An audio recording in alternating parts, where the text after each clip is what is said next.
আপনি কি জানেন মানুষ নিজ ইচ্ছায় বিষ পান করে আর মৃত্যুবরণ করে অন্যের জন্য অপেক্ষা করতে করতে?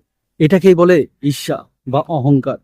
আবু দাউদ শরীফের 3903 নম্বর হাদিসে রাসূল সাল্লাল্লাহু আলাইহি ওয়াসাল্লাম বলেছেন, ঈর্ষা বা হাসাদ মানুষকে এমন ভাবে পুড়িয়ে দেয়, আগুন যেমন কাঠকে পুড়িয়ে দেয়।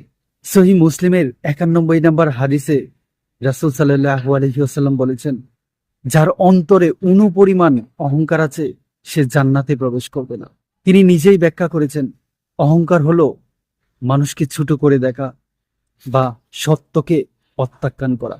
এই বিষয়টাকেই জোসেফ মার্ফি বলেছেন, আমাদের সাবকনসিয়াস মাইন্ড এটা আমি আর সে বোঝে না, এটা বুঝে আপনি কারো প্রতি যেরকম ধারণা পোষণ করবেন আপনার সাথে ঠিক তেমনটাই হবে।